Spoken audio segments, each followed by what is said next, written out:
po sa ating morning coffee devotion. Magandang umaga sa ating lahat. Ito po muli ang inyong lingkod, si Brother Rafi, si Kagawad Pay, lumalapit muli sa inyo para ating pong pagbulay-bulayan at ating pong harapin ang salita ng Diyos na muling magbibigay sa atin ng kalakasan sa ating pong buhay espiritual. Good morning po Uncle Arnel Valeriano, and of course kay Auntie Elena. Magandang umaga po sa inyo lahat at sa inyong mga kasama dyan, ang mga anak nyo, ang inyong anak pag nandyan nakasama nyo. Good morning po at good morning Precious Grace. Maraming salamat for joining. Good morning. May God bless you all and may God's peace be with you all this morning. Ngayon po ay linggo, araw po ng Panginoon. Sa mga nagre-ready dyan, nagpapalakas para po sa kanilang pagdalo sa inyo pong mga simbahan, ingat po tayo palagi pag tayo lumalabas. Nasa ganon, may iwasan po natin ang ating pong kalabang hindi nakikita, na hindi lang po ang diablo kundi ang virus na kumakalat ngayon sa daigdig. Kaya magandang umaga po sa ating lahat. Naimbang aldaw yun dito Hawaii. Magandang hapon dyan sa Canada. Magandang gabi dyan sa London.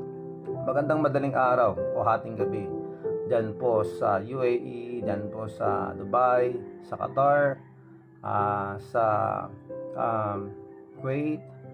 Maraming salamat lahat sa inyo. At dito sa Asia, good morning sa ating lahat. Magandang araw, lahat Sunday po. Yan, araw ng Panginoon. Kaya po tayo excited ngayon dahil sa ating pong makita na naman natin ang ating mga kapatiran na kasama nating magsamba sa Panginoon. At sa mga senior citizens dyan, 60 years old and above at saka 20 years old and below, it is better for you to stay at home and pray at lagi nating isipin ang kapakanan ng ating pong sarili. Pag-iingat po ang sarili, nagkainit din po ng pag-iingat natin sa ating mga kapwa. Kaya dapat po sa ating mga lumalabas, ingat po dahil nga hindi natin alam kung sino ang mga infected ngayon, lalo na sa ating pong probinsya, sa ating pong lugar.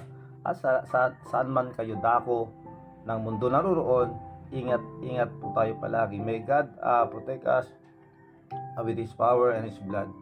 Ayan po ang ating pong i-claim ngayon mga kakape. Muli, magandang umaga sa ating lahat. Salamat sa Panginoon dahil pinahintulutan pa niya tayong mabuhay ngayong umagang ito. Opo, napakalaking pasalamat po natin yan sa Panginoon.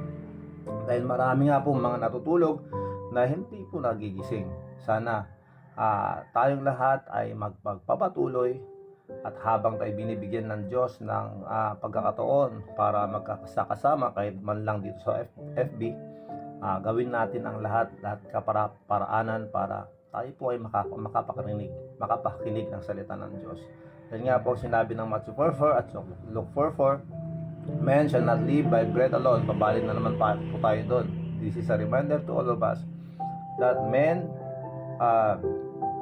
shall not live by bread alone, but by every word that proceeded out of the mouth of God. Good morning, Sister Raquel. Yan, magandang umaga sa iyo. Ingat kayo dyan sa Manila, lalo na kayo dyan sa Manila na madalas namamasyal sa mga malls. Rachel Alonso Viloria, good morning, maraming salamat. Nandito kasama natin ang ating pong kasamang kagawad, Alonso Jonard, kagawad na imbag na bigat mo. Nel Navarrete, good morning. Jeff Alonso Casin, thank you very much for always sharing our videos. Thank you very much for your concern that your friends may listen or hear also the word of God that we are having every day. Thank you very much, Sister Raquel, Walter Pais, Red Sragasa, yun, nagpakita rin si Red Sragasa. Maraming salamat. Reggie, belated happy birthday pa rin kasi September pa rin okay. Manang Jenny Dora Ragasa, pakisabi na lang po hindi ko po nako-conduct, hindi po ako nakakausap si Kuya Froilan sa mga damit nila, but tapos na po. At saka si Ate Susan na PM ko na rin po si Ate Susan Pero pag meron akong time, papasel pa ako sa kanila. Manang Lord Elisa, Ate Lord Elisa, Alonso Salvador, dyan po sa Marikina. Maraming salamat po. Okay, update mo natin dito sa Ilocos Norte. Update sa Ilocos Norte about COVID-19. Sa mga nandyan sa abroad na concern sa aming mga nandito sa Ilocos Norte, maraming salamat. We beg your prayers, mga kakape at mga kapatiran, dahil nga po lahat po tayo, hindi po tayo excuse patungkol dito. Though we don't have any symptoms, mayroon nga sinasabing na symptomatic. That's why doble ingat po tayong lahat. Ang update na ito ay naipost kagabi at 11 o'clock. Opo, 11 o'clock kagabi. Sa ating po Ilocos Norte page. Opo. At umabot na po tayo sa 86. Nakakalungkot po, ano? Padagdag ng padagdag. And one of the cause of this spreading of the virus here in Ilocos Norte is through LSI. Ayan po. Mga locally stranded individual. Mga pumapasok dito sa ating probinsya na siguro hindi na pansin ka agad o hindi nakakitaan ka agad ng symptoms kasi mga asymptomatic sila. Yun po napakahirap. Feeling nila they are healthy, but sa loob meron na palang daladalang virus. At nakakalungkot nga, bago pa man malaman ng lahat na siya ay positive, sila ay nagpa-positive, meron na silang nakakasalamuha. Lalong-lalo na dito sa Sarat, kawawa sila mga kapatid. Maraming mga barangay dyan naka-lockdown ngayon. But we don't know when will be the end of the spreading of the virus there in that place sa Sarat. Kaya tulad ngayon, ang nauuso ngayon ay mga APUR, mga customer service representatives. Hindi natin alam if they are part of the police group or sila ay nagtatrabaho sa mga call centers. Siyempre, pag sinabi natin call centers yan, isang kwarto sila, isang room na malaki sila nagtatrabaho, at maya-maya magkakape sila. Hindi mo alam kung sino may hawak ng mga gagamit doon, nagkakahawaan na. That is only may thought, mga kapatid o mga kape, pagdating dito, because we have already 86 now. 86. Ang case number 83 natin ay isang lalaki, taga barangay 1 San Nicolas. Ayan po. Travel history, wala. Exposure doon sa case number 69. Yung case number 69 yata yung isa ring customer service representative. Isa itong APOR, customer service representative sa barangay 1 San Nicolas, Ilocos Norte. At saka yung case number 84 po natin, taga doon din po sa barangay 1 San Nicolas. Hindi natin alam kung sila ay nag-dorm o nagkakasera dito o nag-rent lang ng room. Ayan, sa barangay 1 San Nicolas. Ingat po dyan. If I'm not mistaken, sa San Lorenzo po ito o San Francisco. San Francisco yata. Opo. So ingat po tayo dyan. At case number 85 po natin ay isang tagalon din sa barangay 1 San Nicolas. Customer service representative din. Nakakatakot naman to. Okay? So siguro mga mga nagkakasera doon. Kasi malapit doon sa mall, di ba? Anyway, ingat lang po. Ang case number 86 natin ay isang babae na taga barangay 23, Lawag City. O Ma'am Pilipinas Andrada, ingat po kayo dyan ha.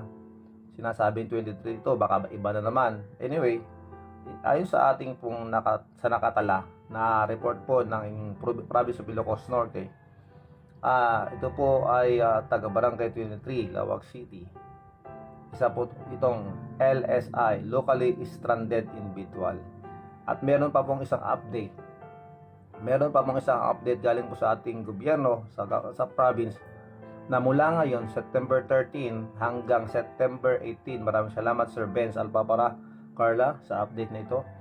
Mula ngayon, September 13, Sunday hanggang sa September 18, ang Ilocos Norte po ay hindi muna magpapasok ng mga galing sa labas. Mga galing abroad, mga locally stranded individual, kumbaga. Hindi po muna tatanggap ang Ilocos Norte na mga papasok na tinatawag na galing po sa abroad o galing sa Manila. Hindi muna magpapasok dahil nga po sa mga numbers na mga nagpa-positive dito, para may iwasan mga kapatid, mga kape, mga kabarangay, lahat ng mga nandyan sa abroad na naghihintay po ng update patungkol po dito sa nangyayari dito sa Ilocos Norte. Ayan po, bawal muna ang papasok mula ngayon hanggang sa September 18 po ng taong ito, 2020. Wala muna ang papasok sa Ilocos Norte. Good morning. Ayan po ang update natin galing po sa ating pong province of Ilocos Norte. Maraming salamat. Good morning, Sir Mina Pascual, Sister Primrose Manglalan. Maraming salamat. Good morning sa inyo. Sir Sampay sa Canada. Ma'am Connie Salvador Dudulao. Ma'am, thank you very much. Happy birthday po sa inyo. Maraming salamat po Ma'am Connie for joining us this morning. Happy Lord's Day po. Flordelisa Asuncion sa Canada. Cousin, thank you very much. Alam ko naka-headset kayo and you are still working. Maraming salamat Sir Benz. Maraming salamat. At saka kay Mayor Michael Marcos Kion na lagi nakikinig. Maraming salamat po sa inyo. At hindi rin po kayo nagsasawa na nakikinig. At maraming salamat at sa ating pong governor sa lagi pong update na ating pong natatanggap patungkol po sa ating pong kalagayan dito sa Ilocos Norte. So ingat po tayo palagi. Okay? Ingat. Ang lagi kong sinasabi ay ganito. Kung tayo nasa publiko, o kahit sabi natin mga kilala natin, yung mga ating nakakasalamuha, okay na yung nag-appear kayo, nag-face-to-face kayo, face-to-face, whatever, na nagdidikit kayo. Ingat po dahil hindi po natin alam kung saan sila galing, di ba? Hindi rin nila alam kung saan tayo galing. Kaya mas maganda po yung lagi tayong nag-iingat. Dahil nga po kung mahal natin ang ating pamilya sa loob ng tahanan, ingatan po natin ang ating sarili pag tayo nasa labas.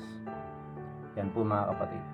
So, habang tayo nagpapatuloy, atin pong pakinggan ang awiting ito na galing po kay Res Valdez, ang kanyang testimony.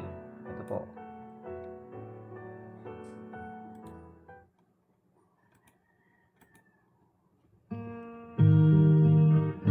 Sa mga nandyan po na may mga birthday greetings, mag-PM nyo lang po o i-comment nyo lang po.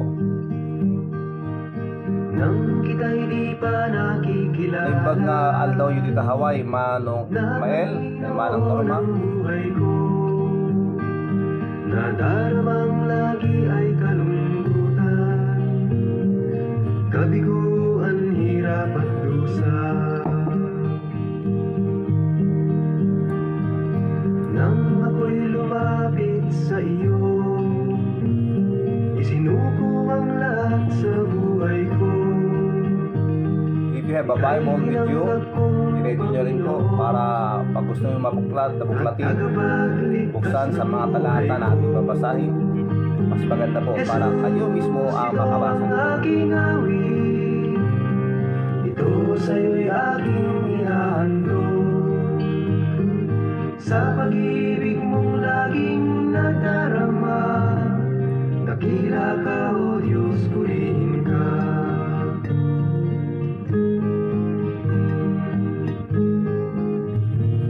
Yes, good morning. Our First Lady here ng Barangay Kapit, Mamanita Domingo Alonso. Siyempre kasama dyan si Uncle Tuloy, Kapitan Jerry Corbos Alonso, kay Auntie Elsie Tapawan, kay Auntie Daling, kay Ate Minda na nandyan sa kasama nila. good morning po. Ito sa'yo'y aking ihahandog. Sa pag-ibig mong laging nadarama, dakila ka, O Diyos, purihin ka. Jesus, ito ang aking awit, ito sa'yo'y aking ihahandog. Sa pag-ibig mong laging nadarama, dakila ka, O Diyos, purihin ka. Dakila ka, O Diyos, purihin ka. Dakila ka, O Diyos, purihin ka. Ayan po.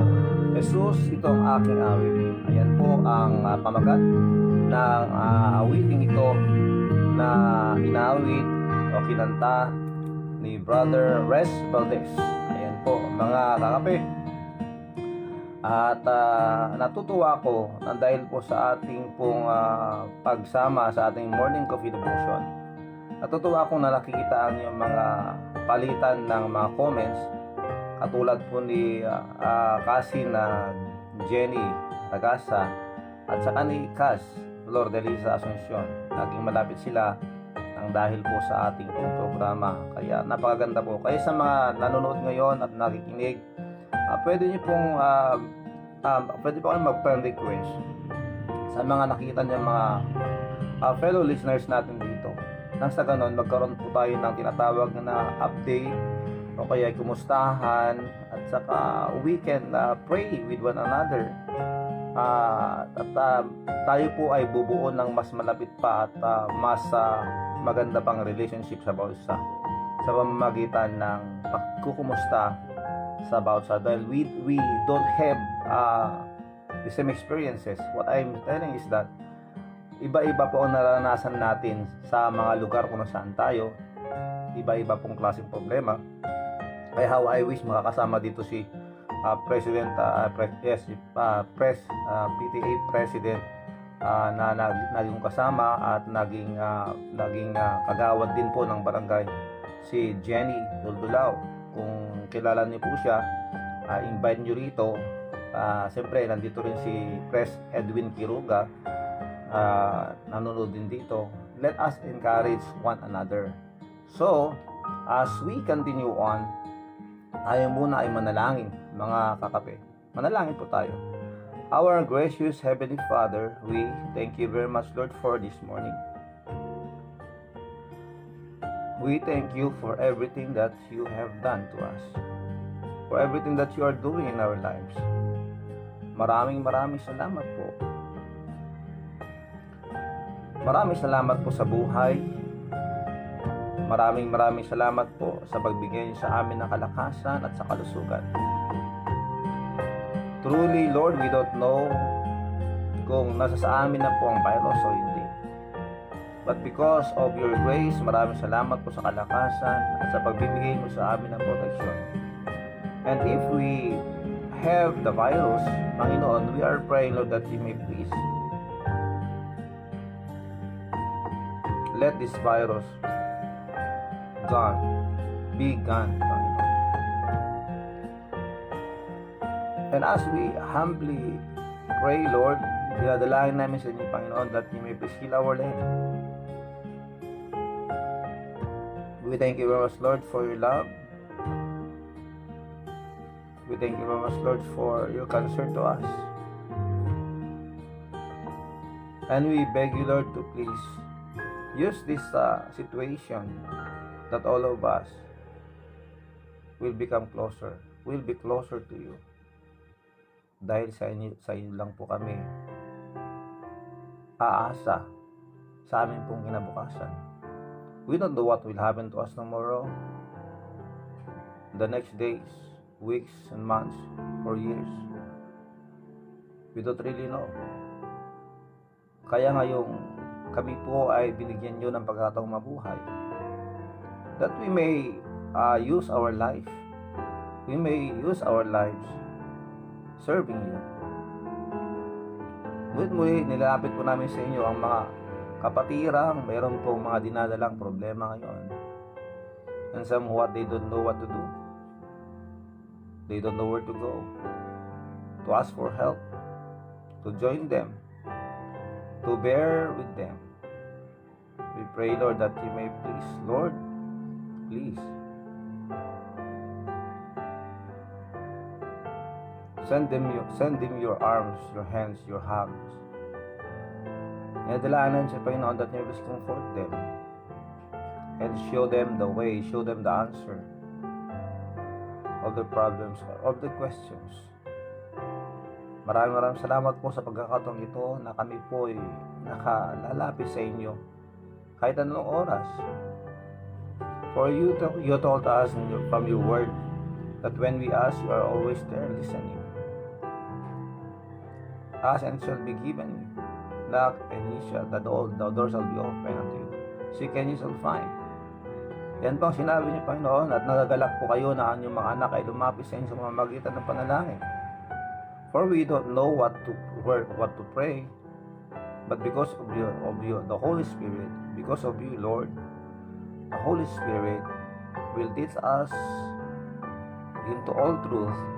We do pray, Lord, that you will please give us the right prayer,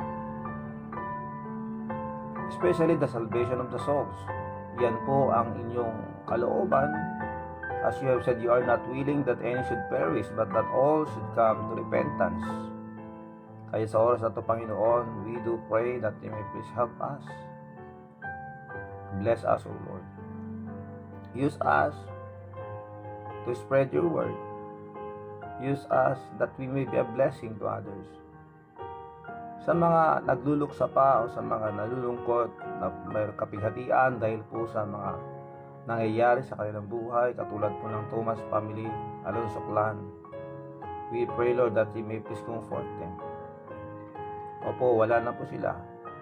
But we praise God for your promises. Na sa lahat na nagsilanggap sa iyo, nagtiwala sa inyo bilang kanilang Panginoon at kapagligtas, sila po ay kasama niyo ngayon. Kaya patuloy po kayo magtrabaho sa kanilang Panginoon sa mga naiiwan. Maraming salamat po, Panginoon. We pray also, Lord, that you may please heal the sick. Si Ma'am Evangeline Buendia, si General Sharp, Manong Ilyong Asuncion, Rafael Ragasa, complete recovery and fast recovery of Manong Nemesio. At sa lahat po ng mga masakit ngayon na hindi lang po mabanggit ang masabi, ayaw nilang sabihin dito sa publiko, we pray, Lord, that you may please heal them, touch their bodies, O Lord. Sa mga may hinaharap ngayon na mga malaking mga problema, okay, whatever circumstances na kung nasaan sila ngayon, that you may please comfort them and strengthen them, na magpapatuloy sila, lalong-lalo na lalo silang lalapit sa iyo ngayong panahong ito. Panginoon, maraming salamat po sa mga may puso na makinig ng iyong salita. Bless them, Lord.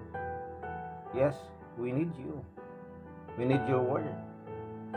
Kaya Panginoon, we pray that you may please protect also the frontliners, especially the frontline, our spiritual frontliners, the pastors, the ministers, our elders, our Sunday school teachers, at sa mga frontliners natin sa pag-spread ng salita ng Diyos. Please protect them, O Lord. Especially those who are abroad, nasa abroad po, Panginoon. We pray also, Lord, that you may please help us today. Continue work in the life of the OFWs, domestic helpers, the TNTs, mga immigrants, mga tourists, at mga seamen, mga stranded. We pray that you may please protect them, Lord. Sa mga nasa quarantine places, please, Lord, strengthen them. And Lord, sa mga na-positive, Panginoon, we pray that you may please give them strength that they can survive this virus. Maraming salamat po, Panginoon, sa balita na nagnegatibo na rin po ang aming pamangkin, si Francis. Maraming salamat po. At siya po ay gumaling na. Maraming salamat po sa lahat ng inyong ginagawa sa amin. We pray for our LGUs, our president, our governor, our mayor, that you may please, Lord, pour to them your grace, that they may live for you, that they may serve with the motive of lifting your name because of what they are doing, that what they are doing the best they can in order to glorify you in the service. Maraming salamat po, Panginoon. We pray also for our barangay captain, sa lahat po namin nakikinig ngayon, sa kanilang mga barangay captain, sa kanilang mga authorities. We pray that you may please give them more grace, Panginoon. Maraming salamat po sa kaayusan, sa kapayapaan binibigay mo sa amin. Maraming salamat po, please Lord, feed us once again with your word. Maraming salamat po, Panginoon. Give us understanding. Holy Spirit, please use me. Maraming salamat po. Maraming salamat po. Maraming salamat. We do pray also, Lord, for those who are nasa pilahan po para po sa kanilang pag-word exam. We pray, Lord, that you may please give them wisdom. Let them remember the things that they have studied, that they have reviewed. At bigyan mo po sila ng magandang resulta, Panginoon. Tulad po ng anak ni Doktora Corpus, na bibigyan mo po sa Panginoon ng wisdom, siya po ay makapasa sa board exam ng pagiging isang ganap na doktor, Panginoon. Maraming salamat po. Maraming salamat. Please, Lord, heal our land. Help us, Lord. We thank you very much. We ask all these things in Jesus Christ's name. Amen and amen. Amen. Okay, thank you very much, mga kakape. Okay, dadako na po tayo sa ating pong paksa ngayong umagang ito. Muli, maraming salamat sa inyo. Kasama natin dito si Ma'am Edita Alonso. Ayan, good morning, Manang Kabagis. Ayan. Rosalie Avero Maningas, maraming salamat. Alberto Tomas, Konsehal, thank you very much. Good morning. Ayan po, maraming salamat po sa inyo. David Asuncion Maningas Jr., good morning. Okay, let's proceed to our topic that we're going to have today. And it's all about being born again. Ayan po. Kahapon po, naikwento ko po sa inyo kung paano ako naligtas. What I'm saying is that kung paano na ako ay nakakilala sa ating Panginoong Jesucristo at tinanggap ko siya bilang aking Panginoon at tagapagligtas. And that day was September 12, 1987. That was Saturday night, mga kapatid at mga kape. Dahil meron pong isang tao na concern, may mga tao na concern sa aming pong kalagayan bilang mga musmos, bilang mga bata na nagkakalat sa kalsada at mga musmos na naglalaro, naghanap ng kaligayahan, kasiyahan. Pero meron pong naging concern sa amin about our spiritual life, our spiritual situation. And that time, September 12, 1987, I came to know the Lord Jesus Christ, and Jesus Christ found me here in our barangay. At maraming salamat sa mga ginamit niya para iabot ang salita ng Diyos. Hindi po sila naging madamot para isiwalat at i-share ang salita ng Diyos, in which yun dapat ang ating pong ugali, na dahil nasa atin po ang kaligtasan, dahil nasa atin po ang tinatawag na totoong pag-asa, kailangan natin yung i-share. Pero minsan ang ating po mga isip, tayo po ay nahihiya, hindi po natin alam kung anong gagawin, hindi po natin alam kung paano magsimula. But let me tell you this, the grace of God is there. The grace of God is always ready to help us. Kaya huwag po tayong mahiya. Ito, hindi natin po matanggal yun. Kailangan din lang nating magpasakop sa Panginoon. Lord, please use me in any way. That means you are ready to whatever they will tell us, na kahit tayo mapahiya, kahit na tayo ay murahin, tayo ay pagsabihan. Kaya napakahalaga nga po, mga kapatid, that before we try to share the Word of God, let us always check our lives. Yun po napakahalaga po, yung tinatawag na self-evaluation. Dahil nga po, halimbawa, ang ating pong nilalapitan para i-share ang salita ng Diyos ay yung mga taong kasama din natin sa ating mga tinatawag na kalokohan. mahirapan po tayo. But unless we can show them that God changed us, the way that yung ating pong direction sa buhay ay nakita nila na nagbago na noon kung ikaw ay mangiinom ng alak, minto ka na noon ay nagbibisyo ka ng halimbawa sigarilyo, whatever, nagsisabu ka, nagmamariwana ka, dapat din mapakita sa kanila na nagbago ka na. Kaya nga napakahirap po mga kapatid na maging lingkod ng Diyos. Though God is giving us all the materials that we need, we have the Bible, we have the Word of God, we can have devotional booklets in where we can get strength from God, from His Word. Pero minsan, paano ko kaya sisimulan ito? Hindi ko alam.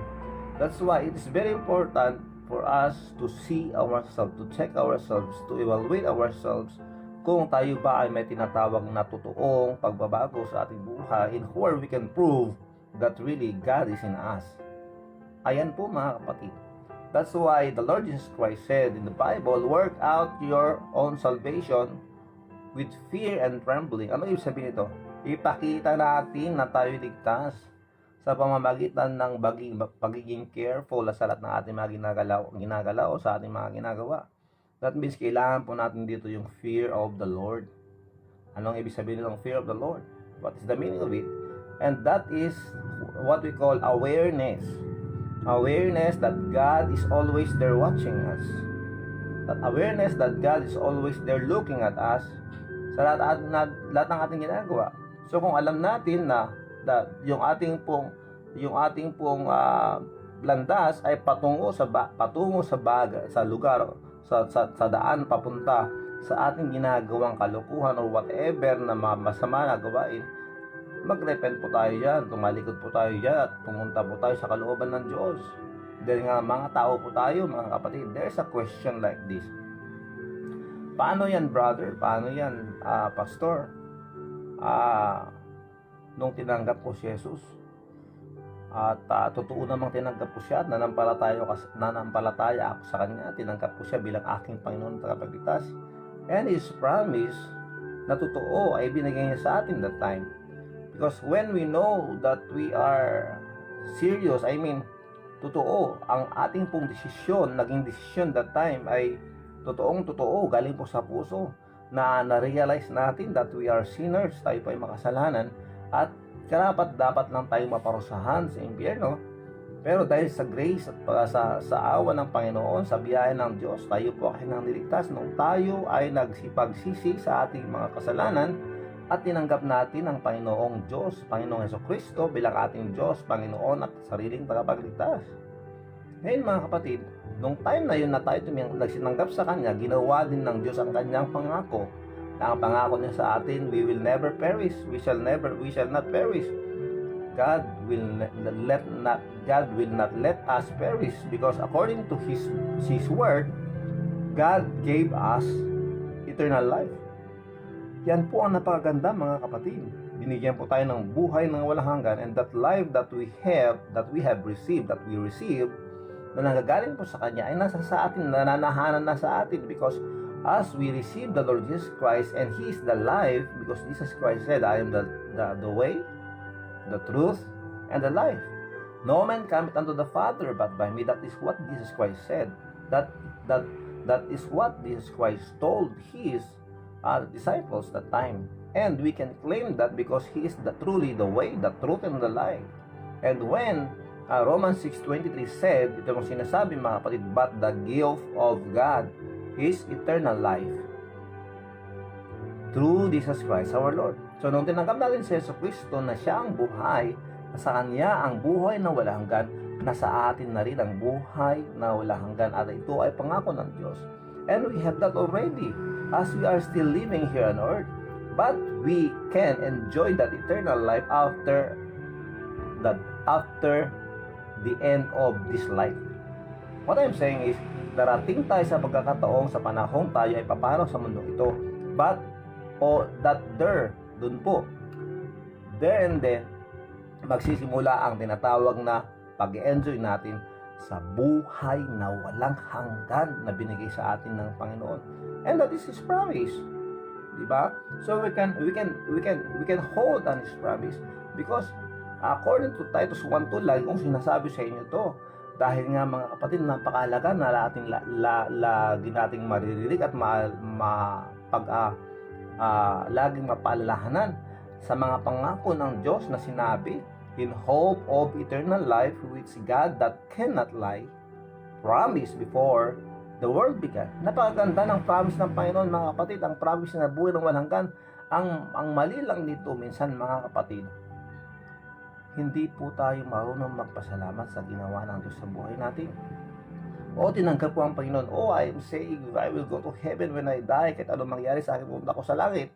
So, whatever happens, anong gagawin ko? Magpapasasa ako sa mga gustuhan ko, mag-enjoy ako sa mga gusto kong pag-enjoyan. Gagawin ko lahat ng vision ko na naisip ko, kakainin ko lahat ng mga gusto kong kainin at titikman ko lahat ng aking titikman. Pero, ang napakalungkot dito, mga kapatid, yun po ang dahilan kung bakit ang ating Panginoon na nagligtas sa akin napapaluha, nalulungkot sa atin. Dahil nga tayo kanyang mga anak pero hindi niya tayo nagagamit. Tayo kanyang sarili. I mean, we are His. Tayo ay pag-aari ng Diyos pero hindi tayo nagpapagamit sa Kanya. Yun po ang nakakalungkot. Kaya mga kapatid, is now high time for us to realize the salvation that we have received from God. And we need to have that grateful spirit na tayo ay dapat tuwan-tuwa na nagpapasalamat sa Panginoon sa kanyang ginawa, and by that, it should motivate us to live for Him, to serve Him, magpagamit sa Kanya, because I'm telling you this, our time is, hindi na po natin alam kung ano mangyayari sa atin. Our life is too short to use for our own, to use it for our own happiness. Our life is too short not to give to God. Kaya let us offer our lives according to Romans chapter 12 verses 1 and 2. Sinasabi ng Diyos, I beg you, I beseech you therefore, brethren, that you present your bodies as a living sacrifice. Sinasabi ng Panginoon sa atin, ang ating buhay ay napakaikli. As sabi niya sa atin, ang buhay natin ay parang isang usok lamang. Parang ito isang hamog lamang na nakakita natin ngayon pero mamaya mawawala. Ganoon po kaigsi ang buhay natin, mga kapatid, compare to eternal life where that is our destiny. Sa piling ng Diyos. Kaya, ano ang gagawin mo ngayon? Ano gagawin mo sa buhay mo ngayon? Diba? Bilang anak ng Diyos, nandiyan ka. Bilang isang ng Diyos, buhay ka. Bilang isang anak ng Diyos, what I'm saying, I'm trying to say, sandali lang, inom muna ako. What I'm trying to say is this. Nandiyan ka ngayon, buhay ka, malakas ka. Nasa iyo lahat ng inyong mga wishes. Though sometimes we are not contented, we are not contented with the things that we have, at gusto ko nating magkaroon ng mas marami. I am not condemning you for that. I'm not even discouraging you to do or to reach the goals that you have. What my concern is that paano naman yung buhay natin spiritually? Bilang mga anak ng Diyos. Diba? Paano naman ang ating buhay? Kailan natin yan ibibigay sa Diyos? Since we know that we don't know what will happen tomorrow, why not give yourself, submit yourself to God, and be used by Him? Pero sabi natin, paano? Hindi ko alam. We can use social media. Instead of posting ng mga negative things dito sa Facebook at magpapatama tayo ng iba sa mga ginagawa, gusto nating parinig sa kanila o whatever, na nag-ipon lang po tayo ng ating mga kaaway at lagi nating sinususulan yung ating mga kaaway, inaapuyan at sinisigahan yung ating mga kaaway para awayin tayo. Naku, limutin na po natin yan. Ang Diyos na magpatawad, gusto niya tayo lahat ay maging mapagpatawad sa kapwa.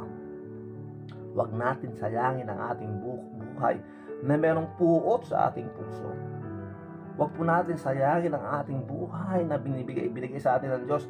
Yung natitirang araw, natitirang taon na binibigay sa atin, huwag natin sayangin yan sa pagkakaroon ng grudge o sama ng loob sa kapwa. But we should use our lives now that we still have time. Buhay ka. Buhay ako. So what we'll do? Now, yan po ay challenge ngayon sa ating mga anak ng Diyos na kung saan ka man naroroon ngayon, nasa abroad ka, nasa Manila ka, nasa Visayas ka, nasa Mindanao ka, kahit sa ang dako, sa amang lupalop ng mundo, nasaan ka, tandaan mo to. God created us and saved us not for our own selves.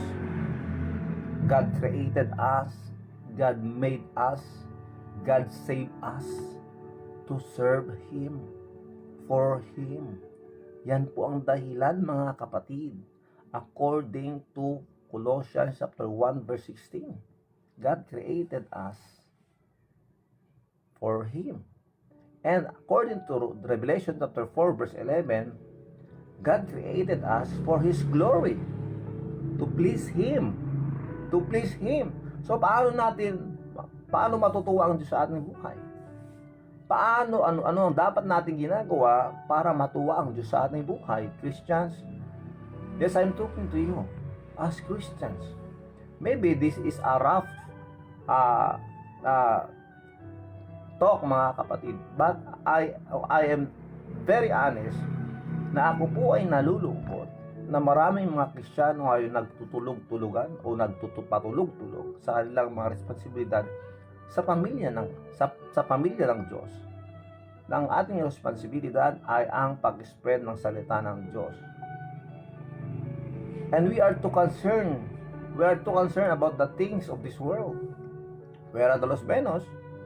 And now, mga kapatid, sinasabi ng Diyos, in order to please God, let us allow the light that we have, na ang ating Panginoong Kristo na siyang ilaw natin. When He said we are the light of this world, and He gave us that responsibility to let our light shine, that they may see, that the people may see our good works. Yes, our good works. Anong ibig sabihin ito? Yung mga bagay-bagay na nagagawa natin para sa Panginoon na nakikita ng mga tao, in where they can see the goodness of God working in our lives. Doon gagamitin natin yung pagkakataong ito.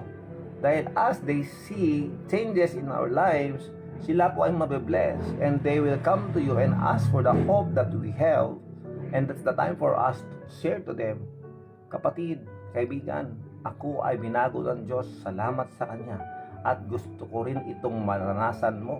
At sa mamagitan ng pagsisimula, paano tanggapin mo si Kristo sa buhay mo? Kilalanin mo siya bilang iyong Panginoon at tagapagligtas.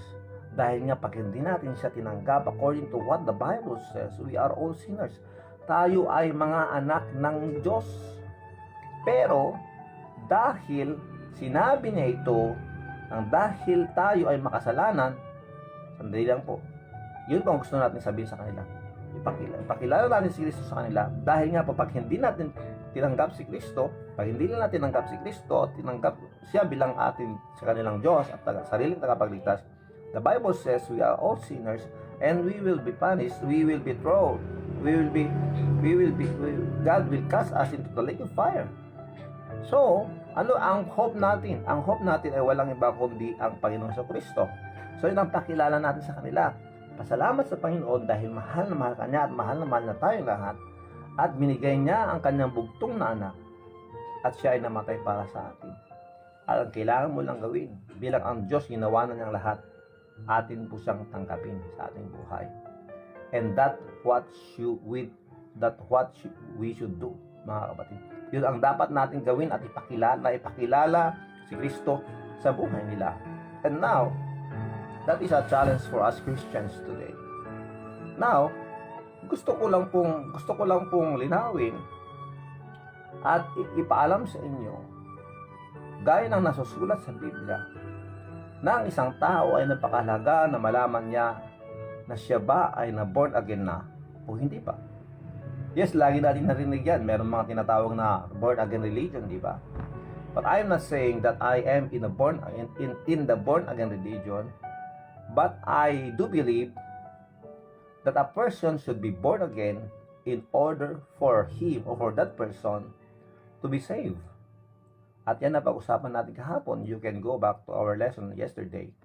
At bilang mga anak ng Diyos na tayo ay na-born again, what I'm saying is that born again, noong unang kapanganakan natin ay nanggagaling tayo sa sinapupunan ng ating ina. At yung time na tayo ay nagsitanggap sa Panginoong Jesucristo, nung tinanggap natin siya, na may malay na tayo naisip na natin, it is our decision. It's not the decision of our mother. It's not the decision of our father. But it is our own decision that we decided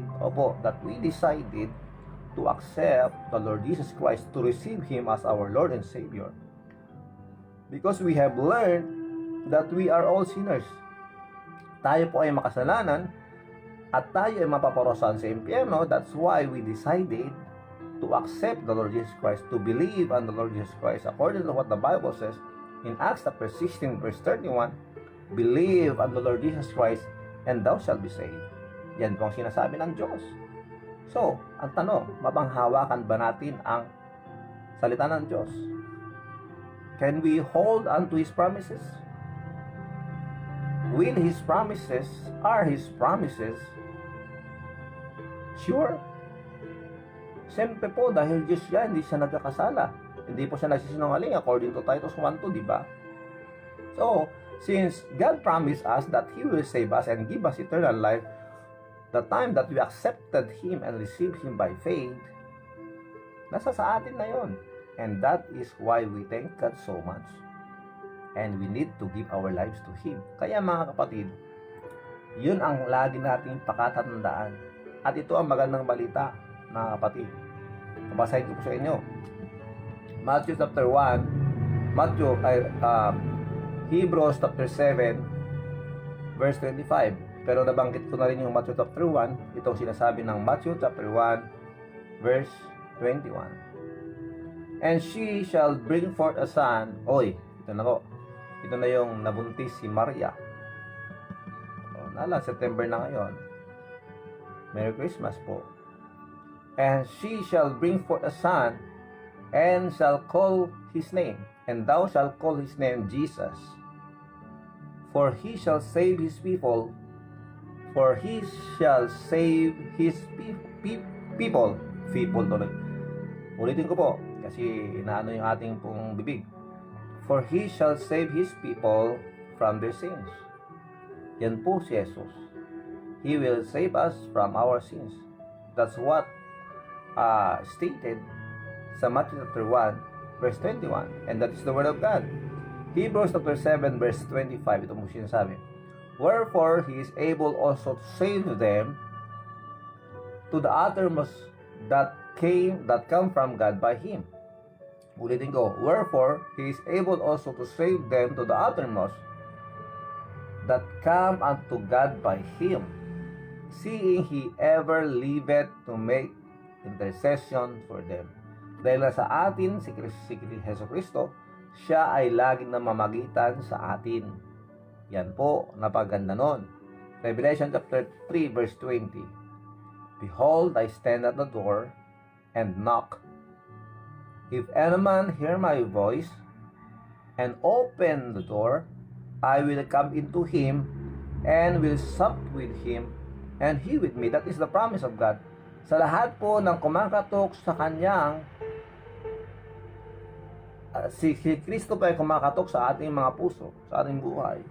At kung narinig natin siya at pinapasok natin siya, ang sabi ng Diyos, siya ay mananahanan sa atin. And praise God, that time that we accepted Him, we opened our lives to Him, He came in. And praise God for that. In John chapter 1 verse 12, ito pong sinabi, but as many as receive Him, to them gave He power to become the sons of God. the children of God. We became His children because of the faith that we have sa pamamagitan ng pananampalataya sa Panginoon. At take note of this, ang sinabi dito, yung ating pong pagiging anak ng Diyos dahil sa ating pagtanggap sa Kanya, sa John chapter 1 verse 13, itong sinasabi, which were born, na tayo ay ipinanganak, not of blood. Not of blood, hindi sa dugo. Hindi tayo pinanganak sa dugo. I mean, hindi po sa flesh ang pinag-usapan dito na pagiging anak ng Diyos. Kundi ito tinatawag na spiritual birth, spiritual life. Nagsimula po ang ating pong buhay spiritual nung tayo tumanggap sa Kanya, sa Panginoong Hesukristo. That's why yesterday, September 12, 2020, that is my spiritual birthday. Dahil tinanggap ko ang ating Panginoon bilang ating Diyos at tapagligtas, si Hesukristo, noong September 12, 1987. So kahapon, I am 33. Diba? 33 years old na po ako sa pamilya ng Diyos. Salamat sa Panginoon. So, sabi rito, which were born not of blood, nor of the will of the flesh, but of the will, not of the will of men, but it is the will of God. Yan po ang sinabi ng Diyos. Nung tayo tinanggap natin, nagsitanggap sa Panginoon, nang tayo nagsitanggap sa Panginoon, ito po ay kalooban ng Diyos. Maraming salamat sa Panginoon. And in Galatians chapter 3 verse 26, ito po yung sinasabi, for ye are all the children of God by faith in Christ Jesus. Tayo ay naging anak ng Diyos sa pamamagitan ng pananampalataya kay Hesukristo. 1 John chapter 3 verse 1. Ito mong sinasabi, 1 John chapter 3 verse 1. Behold, what manner of love the Father hath bestowed upon us, that we should be called the sons or the children of God. Therefore, the world knoweth us not. Hindi tayo kilala ng mundo, because the world don't know Him. Pero, ang nakakakilala sa atin na tayo mga anak ng Diyos ay ang Panginoong Hesukristo. Take note of this, mga kapatid. Salvation is between you and God. It is between me and God. So ikaw po nakakalam, kayo po nakakalam kung kayo ay tumanggap na sa Panginoong Hesukristo. Kayo rin po nakakalam kung totoo yung pagtanggap nyo o hindi. Dahil kung hindi totoo yung pagtanggap nyo, na parang pinagbigyan nyo lang yung tao na gustong mag-share sa inyo ng gospel, hindi po totoong kaligtasan yon. Kaya kailangan i-search nyo, evaluate nyo ang inyong sarili kung totoo nga bang tinanggap nyo na sa Kristo, na tinanggap nyo siya nang gagaling po sa inyong mga puso. Dahil what is in our heart matters po, mga kapatid. Kung totoo po ba ang pagtanggap natin sa Panginoong Hesukristo. So, as children of God, we need to grow spiritually. Napakahalaga na tayo ay lumago sa buhay spiritual.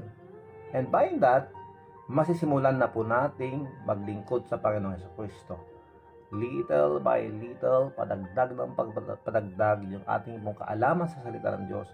At darating yung panahon, ito na ay maging flow ng ating dugo, ng ating buhay. At ito lagi ang ating binabanggit at nababanggit sa ating mga kakilala. Ang pagmamahal ng Diyos, ang kabutihan ng Diyos, ang kaligtasan ng Diyos sa bawat isa sa atin. As children of God, we need to grow spiritually. In 1 Peter chapter 2 verse 2, ito po sinasabi, as newborn babes. As newborn babes, nung tayo tumanggap kay Hesukristo, sabi niya rito, as newborn babes, desire the sincere milk of the word, that ye may grow thereby. Para tayo ay lumago sa ating pong buhay spiritual, kailangan po nating aasam-asamin o inasam-asam natin ang milk o gatas ng salita ng Diyos. So, wag po tayong magsawa sa pakikinig ng salita ng Diyos. At ang sinabi ng 2 Peter 3:18, but grow in grace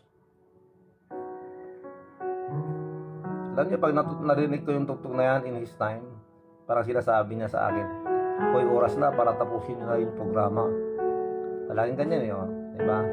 So, 2 Peter 3:18 po, but grow in grace and in the knowledge of our Lord and Savior Jesus Christ. So, tayo daw ay lumago sa kanyang biyaya at sa pagkaalam, pagkilala kay Kristo Jesus na ating Diyos. Yan po. To Him be glory both now and forever. Amen. Okay. Yan po tayo magsasarado o magtatapos sa ating pong programa. Ngayong umagang ito, ang challenge po sa ating lahat bilang mga anak ng Diyos is start serving God. Start sharing the Word of God. Start now, mga kapatid. You can share the love of God to your friends. Mag-PM kayo, mag-text kayo, tumawag kayo, at sabihin nyo sa kanila, mahal na mata ng Diyos, anumang nangyari ngayon sa mundong ito, tandaan natin to, ang Diyos mahal na mahal ka niya, at gusto kanyang iligtas. At panahon na para tayo lumapit sa kanya at tumawag at tanggapin natin siya at kilalanin natin siya bilang ating Panginoon at tagapagligtas. Ayan po mga kapatid, tandaan natin yan. And tomorrow, we will talk about maintaining a positive attitude in order for us to grow spiritually. Ayan po ang ating pag-usapan bukas. Maraming salamat po. Pero ngayong umagang ito, isa po itong mahinsinang taos-pusong pakikiusap sa inyo. Was there any time or any day in your life na ikaw ay nagdesisyon sa buhay mo at tinanggap si Kristo bilang iyong Panginoon at tagapagligtas? Pag hindi mo maalala at hindi mo sigurado, ang sabi ng Diyos, kailangan natin si Kristo because He is the way, the truth, and the life. No man cometh unto the Father but by me. Yan ang sinabi ng Diyos. Kailangan mo si Jesus sa buhay mo. Why not accept the Lord Jesus Christ now? Tanggapin mo siya. If you want to accept Him, to receive Him now, why not pray with me? I'm inviting you to pray with me now, please. Sabi mo sa Kanya, Panginoong Jesus, patawarin mo ako sa aking mga kasalanan. Panginoon, binubuksan ko ang aking buhay, ang aking puso para sa iyo. Tinatanggap kita, kinikilala kita, Jesus, na aking Diyos at tagapagligtas. Maraming salamat po sa inyong pangako. Maraming salamat sa buhay na walang hanggang binigay mo. Maraming salamat at ako ay niligtas mo. At mula ngayon, Panginoong Jesucristo, turuan mo ako na mabuhay para sa inyo. Ito ang aking dalangin sa pangalan ng Jesus. Amen and amen. If you prayed that with all your heart, God heard you. And He will do His promise. As He promised us that He will give us eternal life, then i-claim mo yan. Yan po ang pangako ng Diyos at binigay sa iyo ngayong tinanggap mo siya. Purihin ang Panginoon. God bless you, brother. God bless you, sister. Welcome to the family of God. Thank you very much. Maraming salamat po sa inyo. Thank you very much, Ma'am Marites Jacinto, for watching. From Rosalie Avero Manigas, Tito, pag-greet po yung mamang ko, Elizabeth Avero, sa Abra, birthday niya ngayon. Thanks po. Maraming salamat, Rosalie, for that. Happy birthday po. Bianan ba ang tawag sa kanya? Elizabeth Avero, dyan sa Abra, naimbag nga panagkasangay mo, iratang bigat, manang Elizabeth Avero, dita Abra. Happy birthday sa iyo, galing sa inyong pong anak, si Rosalie Avero Manigas, at saka galing na rin po sa ating pong programa, Morning Coffee Devotion with all our kakapes. Happy birthday po sa inyo, Ma'am Elizabeth Avero. Ayan po. Thank you very much, Jade Batalyones. Thank you very much for joining us. Manong Franklin Simeon Santos, maraming salamat po.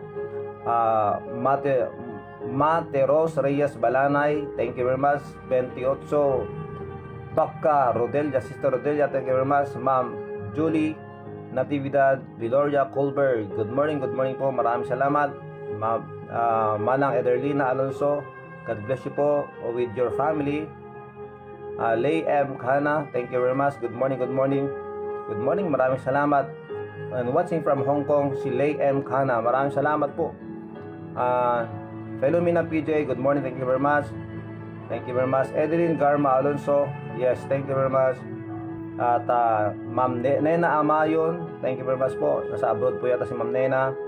Emeline Liano, yes, Emeline Balasan ko, thank you very much. Thank you, Emeline. Ma'am Mildred Alonso Ramos, Engineer Rolly Ramos, thank you very much. Good morning. Janina Abuke sa Hagon yan sa Kuwait, ingat ka dyan. Arlene, good morning, God bless you, thank you very much. Okay, Edita Alonso at lahat ng mga nakikinig ngayon at nanonood, God bless you all. Ang ating pong punong barangay, God bless you po. At sa lahat kayo dyan sa Hawaii, Nimbag nga Aldaw dita, God bless you all. Ingat kayo dyan, si Sanyata at Jonas, Manong Tony, lahat kayo dyan sa Hawaii. Manong Norma, amin nga taga-Kabit dito Hawaii. Manong Edmond, lahat kayo dyan, God bless you, stay safe. Let us pray. Tayo po manalangin at pinalangin po natin ang bawat isa sa atin. Okay, let's pray. Our gracious Holy Father, we thank you, Lord, for the program. We thank you, Lord, for the lesson. We thank you, Lord, for the challenge. Maraming salamat po. Please bless them, Lord. And please, Lord, protect them. Protect us all. Bless us all.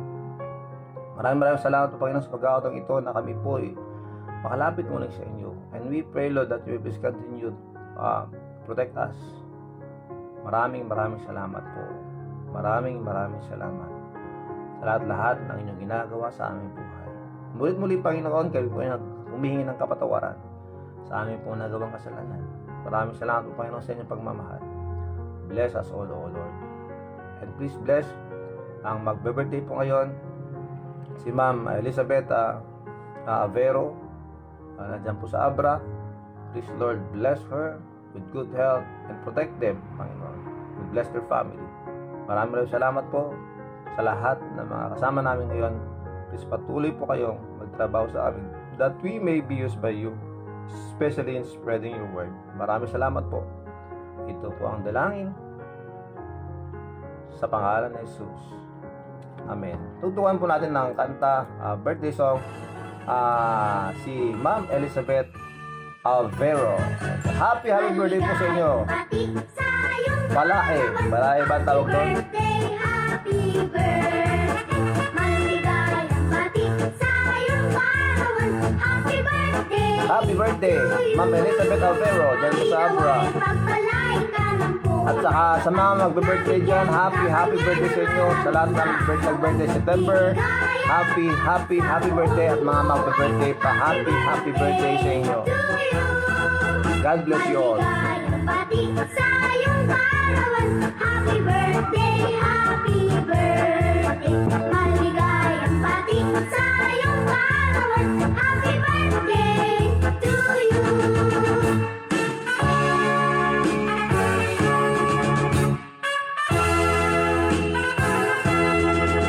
Mrs. Forte, maraming salamat.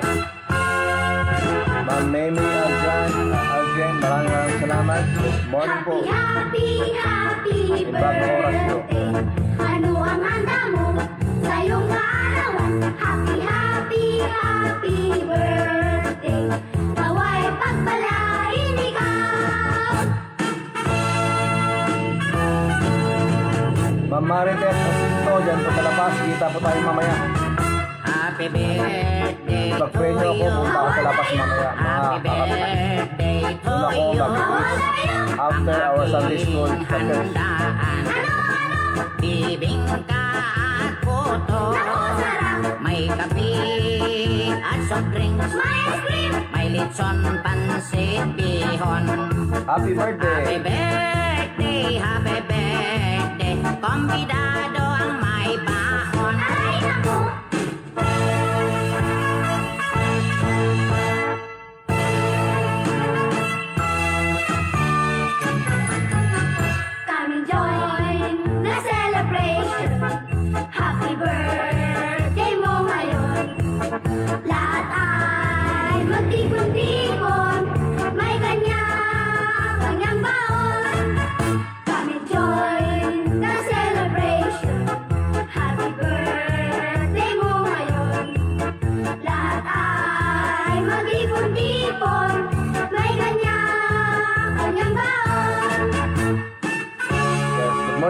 morning, Dr. Modesty Armina Corpus. Siyempre kay Agawad, Pasado Agawad, Nelson Corpus. Kay Manong Edwin Nagkawili. Maligayang bati. Good morning po sa inyo. God bless you all. Happy birthday, happy birthday. Maligayang bati sa iyong kaarawan. Happy birthday to you. Happy birthday, happy birthday, happy birthday. Happy birthday to you. Yan po. Happy birthday, Ma'am Elizabeth Avero, dyan po sa Abra. Thank you very much. Bangalda mo, Manang Nenita Hernando, at lahat-lahat ng mga kasama natin ngayon at manood pa at makinig pa. God bless you all, mga kapatid. Don't forget, if you go out, always wear your face mask. Okay. Itong muli, ang inyong lingkod, si Brother Rafi, si Kagawad Paeng, laging nagsasabi sa inyo, in everything, put God first. Stay safe, do good to others, follow the guidelines, support the LGUs, respect the frontliners, share your blessings, pray for our family, the community, our country, and for the world. God bless us all. I love you all. Merry Christmas. At ulitin ko po, I love you all.